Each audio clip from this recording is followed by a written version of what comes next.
Saudações ortopédicas. Sejam bem-vindos novamente aos Ossos do Ofício, para mais um bate-papo científico do mais alto nível. Aqui estamos nós, seus colegas de plantão, sênior e júnior. Já vai deixando o seu like para que este conteúdo chegue a muito mais gente que usa todas as mídias para estudar e se aprofundar. Comente conosco alguma dúvida ou sugestão, garanto que os moderadores irão ler tudo. E não se esqueça de compartilhar com seus colegas para depois conversarem, debaterem e se aprofundarem no assunto estudado. Isto ajuda a fixar o assunto em estudo. Esta nossa conversa é um estímulo passivo para você se acostumar com o tema, despertar a curiosidade e verificando quais são as suas dificuldades a vencer. Depois vem o estudo ativo com os pacientes, estudo de casos e aprofundamento no livro-texto. Ouça quantas vezes for necessário, até consolidar na memória, até ter a certeza de que entendeu e de que reteve o suficiente para ensinar a um interno. Ouçam também os áudios da playlist no trânsito, no Uber, na academia, no plantão, no refeitório ou antes de dormir. Agora vamos direto ao que interessa. Larga o Instagram, deixa o TikTok, ajusta o fone de ouvido e, sem mais nenhuma distração, vamos diretamente para o nosso tema de hoje, que será tumores cartilaginosos benignos, fibroma condromixoide. Então, foco na atenção, senta que lá vem história. Imagina a seguinte situação no centro cirúrgico. Um paciente de 20 anos, no auge da juventude, é submetido a uma ressecção óssea massiva. Nossa, uma cirurgia super agressiva. Sim, altamente mutilante, porque a equipe acreditava piamente estar diante de um sarcoma letal.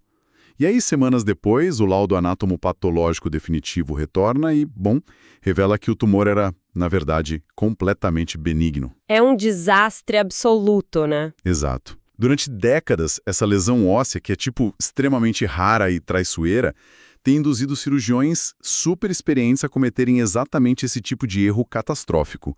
É um verdadeiro camaleão microscópico. Com certeza, e essa é uma história clássica de armadilhas diagnósticas, E da revolução molecular que veio nos salvar.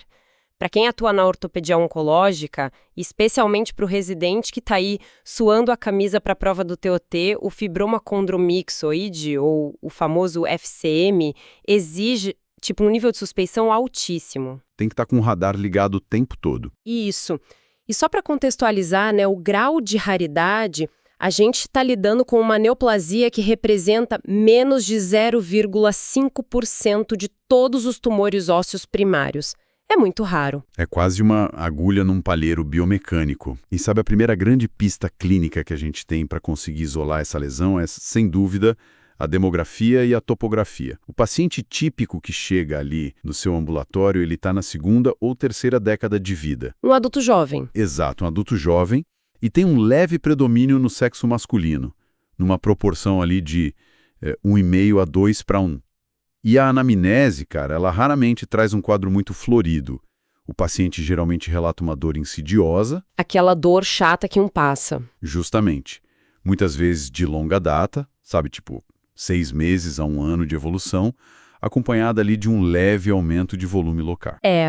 E esse crescimento excepcionalmente lento, ele já descarta clinicamente as lesões de alta agressividade imediata, A topografia é a nossa chave de ouro aqui. Quase metade dos casos, se agrupa ao redor do joelho. O clássico da ortopedia. Pois é. A tíbia proximal é a líder absoluta, ela engloba cerca de 30% dos casos. Logo depois a gente tem o fêmur distal com uns 10 a 15%. E para estruturar aquele raciocínio anatômico de prova, a gente precisa lembrar daquela regrinha mnemônica fundamental. FCM significa fêmur conduz metáfise. Fêmur conduz metáfise, muito bom. E essa localização que é estritamente metafisária e, não apenas metafisária, mas primariamente excêntrica, é o que começa a afunilar o nosso diagnóstico diferencial, Com certeza. O eixo maior desse tumor cresce sempre paralelo ao eixo longitudinal do osso longo. Mas aqui, entra uma questão biomecânica que eu acho fascinante e que a gente precisa desdobrar com calma. Manda. Se o tumor se expande tanto ali na metáfise, por que ele não simplesmente, atravessa a placa fisária, cruza a fise e invade o cômodo ao lado, que é a epífise? Ah, o que é fascinante aqui é que essa relutância em cruzar a fise não é nenhum acidente, sabe? É algo puramente biológico.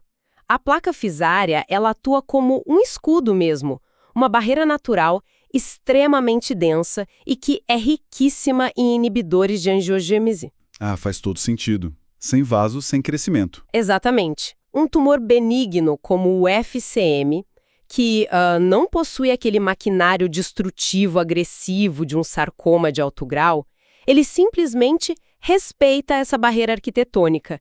E essa observação topográfica é o que salva o diagnóstico inicial lá no plantão. Porque diferencia do grande imitador, né? Isso. Se a lesão está na metáfise e para ali na fise, a gente já afasta a suspeita do nosso grande primo imitador formador de cartilagem, que é o condroblastoma. Perfeito. Porque o condroblastoma clássico, ele nasce e se desenvolve majoritariamente na epífise. Então, se não cruza a linha de fronteira para a epífise, o raciocínio aponta para o FCM. Certo. Temos a clínica insidiosa, a topografia metafisária. O próximo passo lógico de qualquer cirurgião é pedir aquela radiografia básica em 2 incidências. O famoso feijão com arroz. Isso. E no raio-x do FCM, o que não enxergamos costuma gritar muito mais alto do que o que de fato está lá. É bem por aí. Na avaliação radiográfica, a lesão se apresenta como uma área osteolítica, metafisária e excêntrica. E, para sermos bem precisos na classificação para o pessoal que vai prestar prova, a gente está falando frequentemente de um padrão Lodwig 1A ou 1B. E só para a gente recapitular rapidinho para quem está estudando, o que fisicamente significa esse Lodwig 1A e 1B na biologia lá do tumor? Excelente ponto. O padrão Lodwig, ele avalia a margem da destruição óssea, certo? 1A significa uma lesão lítica de padrão geográfico, mas com a margem esclerótica. Ou seja, o tumor cresce tão devagar que o osso hospedeiro teve o tempo biológico necessário para reagir e criar um muro de contenção. Um osso denso ao redor. Exato. 1B também é geográfico, com a borda bem definida, só que sem essa esclerose tão evidente. Ambos os casos, traduzem um comportamento super insidioso e de baixa agressividade. E tem um achado que eu acho muito curioso que ocorre quando essa lesão se instala num osso mais fino, tipo a fíbula. É descrito na literatura como mordida hemisférica ou hemispherical bite. Clássico. Mas por que exatamente essa lesão assume a forma de uma mordida? É pura geometria óssea, né? A fíbula tem um diâmetro tubular muito estreito.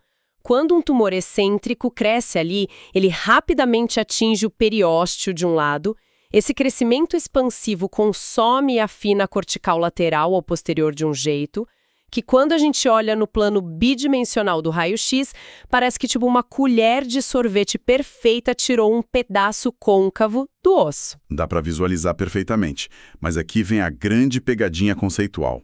A armadinha que derruba muito residente na prova de título. E, com certeza. A gente está falando de um tumor que, teoricamente, está na família das lesões cartilaginosas. O nome é fibroma condromitoide. Se eu tenho uma lesão que forma cartilagem, instintivamente eu procuro o quê? Calcificação na radiografia. O condroblastoma calcifica, o condrosarcoma tem aquela calcificação clássica em pipoca ou anéis e arcos. Isso. Mas o FCM é quase totalmente radiolúcido. Calcificações internas ocorrem em apenas 2 a 13% dos casos. Como é que a biologia explica essa ausência de cálcio? É exatamente esse detalhe histológico que fundamenta essa armadilha no raio-x. O nome condromixoide é quase que um equívoco histórico. A substância fundamental desse tumor não é cartilagem e hialina madura, sabe, que mineraliza fácil. Ah, entendi. A matriz é predominantemente mixoide. A gente está falando de uma sopa gelatinosa, riquíssima em mucopolissacarídeos ácidos, ácido hialurônico e água. Muita água. A bioquímica dessa matriz gelatinosa simplesmente não oferece aquela rede estrutural necessária para que os sais de cálcio se precipitem de forma grosseira para a gente ver no raio-x. Então, visualiza o colega lá no plantão. Ele olha o raio-x, vê a lesão lítica, excêntrica, na metáfise do adulto jovem e sem matriz calcificada evidente. O osso parece limpo de cálcio por dentro. A conduta clínica imediata para fazer o estadiamento local é pedir uma ressonância magnética. E aqui, a mesma água que impediu a calcificação vai causar tipo um show de imagens. Vai brilhar muito. Na ressonância, a gente foca na sequência T2 com supressão de gordura, o famoso T2-FET-SAT.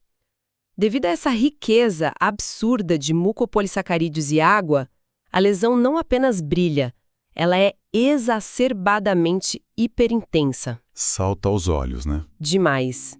E tem um detalhe semiológico crítico para o especialista. Frequentemente se nota um padrão zonal. O centro do tumor é extremamente hiperintenso no T2, enquanto a periferia exibe um sinal um pouco mais intermediário. O que permite uma diferenciação cabal daquele nosso imitador, o condroblastoma, na imagem, certo? Sim, sem dúvida. Porque o condroblastoma ele seria predominantemente hipointenso no T2. Isso por causa da alta celularidade dele e da matriz condroide que calcifica. E mais do que isso, o condroblastoma cursa com um edema medular perilesional absolutamente exuberante, sabe? Quase desproporcional ao tamanho da lesão. Chama muita atenção o edema. Exato. Já no FCM, existe o edema reativo, lógico, mas é bem mais discreto. Maravilha. Então temos o raciocínio por imagem bem consolidado. O próximo passo da equipe de oncologia ortopédica é a biópsia, para a gente cravar o diagnóstico. E é aqui que a medicina, a patologia, deu um salto gigantesco nos últimos anos. Historicamente, os patologistas suavam frio olhando as lâminas de um FCM. Nossa, era um pesadelo o diagnóstico. Era. Porque a arquitetura clássica é uma tríade, né? Lóbulos com um centro mixoide hipocelular, circundados por uma periferia hipercelular, que é repleta de células estreladas, fusiformes e células gigantes multinucleadas. Só que tudo isso frequentemente parecia maligno. Felizmente, a biologia molecular entrou em cena e decodificou a identidade dessa lesão. Foi uma verdadeira revolução molecular que mudou o padrão ouro do diagnóstico. Descobriu-se que o verdadeiro motor por trás do FCM são rearranjos cromossômicos recorrentes lá no cromossomo 6, mais especificamente afetando o gene GRM1. GRM1, anotem aí. Isso. Essa translocação está presente em cerca de 90% dos pacientes. Hoje, basta um teste de imunohistoquímica para a proteína GRM1. Se der positivo, a especificidade é de esmagadores 97% para o FCM. Aqui é onde fica realmente interessante. O mecanismo genético por trás disso, a patogênese íntima, parece coisa de filme de ficção científica. Esse gene, GRM1, codifica o receptor metabotrópico de glutamato tipo 1. Pensa comigo. Glutamato é um neurotransmissor. Exato. O que diabos um receptor de sinalização neural está fazendo no comando de um tumor dentro da cavidade medular de uma tíbia? Se conectarmos isso ao quadro geral, a gente vai falar do que chamamos de promoter swapping, ou troca de promotor. E a forma como isso acontece explica a agressividade local do tumor. Um parceiro de fusão muito frequente nessa translocação é o gene COL12A1. Esse gene é responsável por produzir colágeno, que é uma proteína estrutural intensamente requisitada no ambiente ósseo, né? A analogia que eu adoro usar para visualizar essa troca de promotor é a de uma fiação elétrica tipo maluca. Imagina uma grande fábrica industrial, que seria o nosso gene do colágeno, que tem um cabo de energia colossal, o promotor. Ele envia eletricidade máxima o dia inteiro porque o osso precisa fabricar matriz. Aí, de repente, uma mutação corta esse cabo de alta voltagem e liga diretamente na tomada de uma lâmpada residencial minúscula, que seria o receptor de glutamato. Perfeito. O que acontece? A lâmpada entra em hipervoltagem e explode de tanta atividade. O tumor sequestra o acelerador do colágeno e o usa para superexpressar maciçamente, até 1000 vezes mais, o receptor GRM1. Uma analogia irretocável. E essa hipersinalização aberrante de glutamato funciona como um potente fator oncogênico. É ela que induz a proliferação celular desenfreada daquela matriz mixoide. E olha como isso impacta a nossa prática lá no centro cirúrgico. Antigamente, tirar um fragmento minúsculo através de uma core biopsy, aquela biópsia por agulha grossa, resultava em quase 22% de erro diagnóstico. Muita coisa. Demais. A galera confundia facilmente com condrossarcoma de baixo grau, e aí acontecia a tragédia da amputação que a gente falou lá no início. Mas hoje a gente joga a imunohistoquímica na lâmina da core biopsy. Positivo hoje é RM1. O diagnóstico está seguro. E para fechar as portas de vez, o patologista usa os marcadores negativos. E só para não deixar quem está estudando perdido na sopa de letrinhas, a gente tem o H3K36M e o IDH1 e 2. O H3K36M não é um código aleatório. É uma mutação específica de proteínas histonas que marca, com exclusividade o condroblastoma. No FCM, ele é obrigatoriamente negativa. E os genes IDH1 e IDH2, que são enzimas metabólicas clássicas nas vias de energia celular, eles apresentam mutações características do condrossarcoma. No FCM também são negativas. Então esse painel isola o FCM perfeitamente. Mas, mesmo com todo esse painel genético disponível, a gente precisa focar no raciocínio clínico para a prova de título. E também para a tomada de decisão, quando o laudo chega descrevendo a atipia celular. Porque esse é o ponto onde pernas são amputadas desnecessariamente. Entre 15% e 20% dos casos de FCM puramente benigno, vão apresentar atipia citológica. O patologista vai descrever pleomorfismo, núcleos dismórficos, até raras figuras de mitose. E é aquele momento em que o residente congela lendo o laudo. Ele pensa, nossa, tem pleomorfismo, só pode ser maligno. E o que é um erro crasso, né? A evidência atual é irrefutável nesse sentido. A atipia focal isolada no contexto do FCM não altera de jeito nenhum o prognóstico benigno da doença. Não é indício de transformação sarcomatosa. O FCM com atipia é tipo um cão inofensivo que rosna alto. Boa, mas e o chamado CMFOS? Aquele osteosarcoma fibroma condromixoide-like. Existe uma entidade que é maligna, que é letal, e que bom é o lobo em pele de cordeiro, porque imita perfeitamente o nosso tumor benigno de hoje. Como o cirurgião e o patologista definem a linha intransponível entre o FCM, que apenas parece feio, e o sarcoma de fato letal? A resposta está na produção direta da matriz. Podemos usar uma outra analogia arquitetônica. A atipia celular do FCM benigno seria o equivalente a visitar um canteiro de obras e ver operários que parecem terríveis, super desorganizados e ameaçadores. Porém, eles estão apenas despejando concreto comum. Estão construindo algo benigno. Certo. O CMFOS, por outro lado, é um canteiro onde operários que até parecem normais estão, na verdade, fabricando ogivas nucleares. E essa ogiva nuclear, na nossa histologia, é o osteoide. Encontra a célula mesenquimal maligna, secretando osteoide no meio daquele fundo mixoide, aí o diagnóstico não é mais FCM com atipia. É osteosarcoma central de baixo grau variante condromixoide. Esse é o divisor de águas.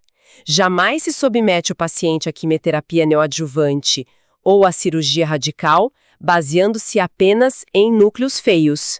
A prova do crime letal é o osteosarcoma. Raciocínio clínico perfeito e impecável. Bom, digamos que navegamos por todas essas armadilhas da radiologia e da biópsia. E o diagnóstico está inquestionavelmente cravado. Fibroma condromixoide benigno. Chegou a hora da conduta. Vamos para o centro cirúrgico. E aqui o cirurgião tem que enfrentar a dura realidade biomecânica e oncológica. Se eu sou um médico e decido abrir a cortical daquela tíbia e simplesmente raspar o tumor com uma cureta, como a gente faria com um cisto ósseo simples, o que acontece com o meu paciente? Estatisticamente falando, se você realizar apenas uma curetagem intralesional simples, você está entregando para o seu paciente uma taxa de recidiva local inaceitável. Gira ali em torno de 25%. Nossa, ou seja, 1 em cada 4 desses jovens voltaria a desenvolver o tumor, necessitando de uma reabordagem que destruiria ainda mais o estoque ósseo articular. Seria um desastre para o controle local. E é por isso que a literatura define um protocolo rígido para o tratamento cirúrgico padrão ouro em ossos longos. O objetivo é sempre preservar a articulação adjacente, mas garantir uma margem oncológica efetiva. É um processo de 4 passos muito táticos, não é? Vamos dissecá-los, então. Primeiro, a curetagem precisa ser estendida, agressiva mesmo, rompendo todas as lojas septadas do tumor. O tumor não pode ter onde se esconder. Segundo, e isso é mandatório, o uso de uma broca de alta velocidade, o famoso high-speed burr. Fundamental. O cirurgião não deve parar quando o osso parece limpo a olho nu. Ele deve usar a broca para remover de 1 a 2 milímetros adicionais de osso trabecular subjacente que parece saudável. E por quê? Porque a matriz mixoide do FCM, ela tem uma consistência mole que acaba infiltrando ninhos celulares microscópicos lá nas reentrâncias das trabéculas ósseas. Entendi, a cueta passa por cima e escorrega, né? Exatamente. A cureta passa por cima, mas a broca destrói essas trabéculas contaminadas. Esse fresamento de alta velocidade é a verdadeira ampliação de margem intralesional. O terceiro passo, então, é a esterilização do leito cavitário. A gente aplica adjuvantes locais físicos ou químicos, como o fenol a 27%, que causa necrose celular residual, ou a crioterapia com nitrogênio líquido em ciclos de congelamento, ou até mesmo a eletrocauterização com argônio. E, finalmente, o quarto passo, o preenchimento desse imenso defeito ósseo remanescente. E a escolha do material de preenchimento levanta discussões biomecânicas maravilhosas, sabe? As opções principais são o enxerto autólogo, tipo tirada cristielíaca, o haloenxerto ou o cimento acrílico, o polimetilmetacrilato, o nosso conhecido PMMA. Essa técnica quádrupla combinada, ou seja, curetagem com frisamento, adjuvantes e preenchimento, derruba a recidiva cirúrgica lá para casa tolerável dos 10 a 15%. E aqui entra um debate essencial para quem está acompanhando. Colocar um bloco de cimento sintético, rígido e inerte, na tíbia de um garoto de 20 anos, não parece contraintuitivo? Por que não priorizar sempre o enxerto autólogo, para promover a consolidação e a restituição biológica integral do membro dele? Estabilidade. O cimento acrílico gera uma massa sólida, densa e homogeneamente branca que fica totalmente radiopaca no raio-x. Enquanto o tumor recorrente, por ser rico naqueles mucopolissacarídeos, é completamente escuro e radiolúcido. Exato. Se ocorrer uma recidiva, por menor que ela seja, o tumor vai iniciar uma lise óssea bem na interface entre o cimento e o osso hospedeiro. E no acompanhamento ambulatorial de rotina, com simples raio-x antero-posterior, o ortopedista vai ver imediatamente um halo escuro e translúcido crescendo ao redor daquele bloco branco do cimento. O contraste é absoluto, entende? Facilita demais a vida. Muito. Se o cirurgião tivesse usado o enxerto ósseo, a densidade do leito ia ficar heterogênea, cheia de falhas de consolidação naturais, o que dificultaria muito a visualização inicial do tumor voltando. Realmente. O PMMA prova que a vigilância estrita é uma ferramenta de sobrevivência tão vital quanto a integração óssea. Obviamente, a gente individualiza a indicação, né? Mas existe também o cenário em que nem a curetagem extensa resolve. Quando que a literatura nos orienta a partir para a ressecção em bloco? Ou seja, serrar todo aquele segmento do osso de uma vez para garantir uma taxa de falha menor que 5%. Bom, a ressecção em bloco, por possuir uma morbidade funcional grave, ela fica restrita a situações bem específicas. É o tratamento de escolha inicial quando o tumor atinge pequenos ossos tubulares das mãos e pés, como um metatarso, por exemplo. Isso porque o tumor costuma insuflar e destruir quase todo o diâmetro daquele osso pequeno, tornando a curetagem biomecanicamente impossível. Acaba que não sobra parede, né? Não sobra. Nesses casos, resseca-se o raio inteiro. O mesmo vale para o FCM localizado lá na fíbula proximal. Além disso, a ressecção ampla é a última linha de defesa para lesões de ossos longos que apresentaram múltiplas recidivas locais e que são irresponsivas àquelas curetagens agressivas. Maravilha. E sobre intervenções não cirúrgicas, como a radioterapia? Em um paciente jovem, qual o papel das radiações ionizantes no tratamento do fibroma condromixoide? A regra para o TEOT é muito clara. Radioterapia no FCM é formalmente evitada. evitado ao máximo.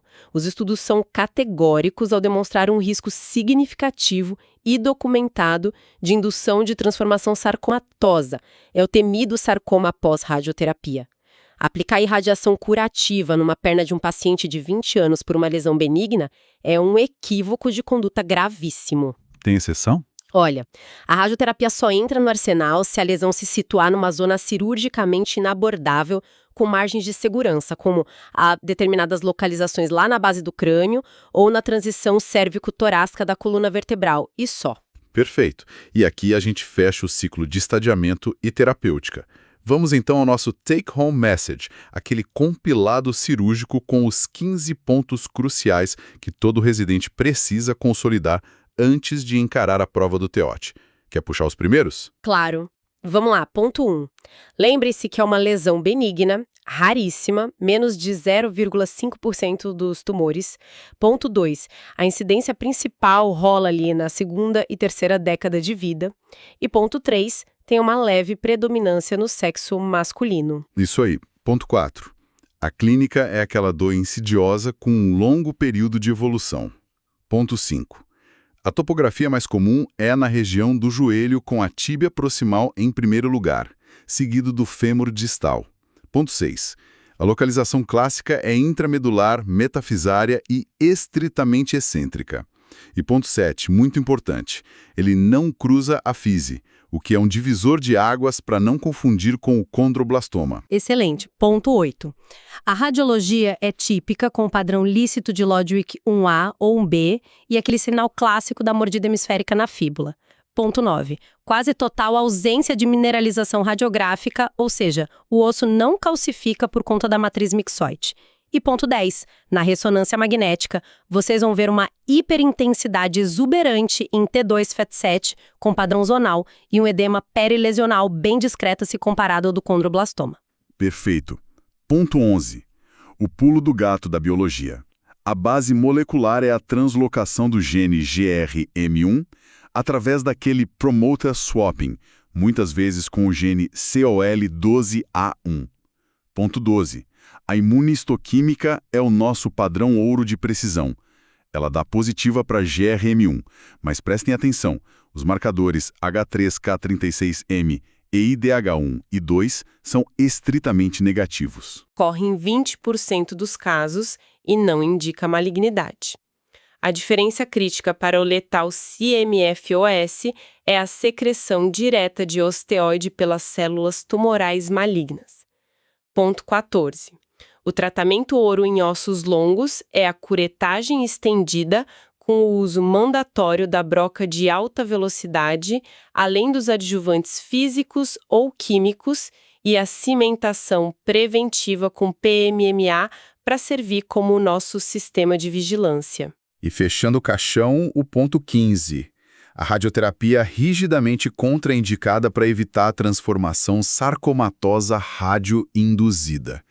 Que varredura impecável, totalmente focada na evidência pura.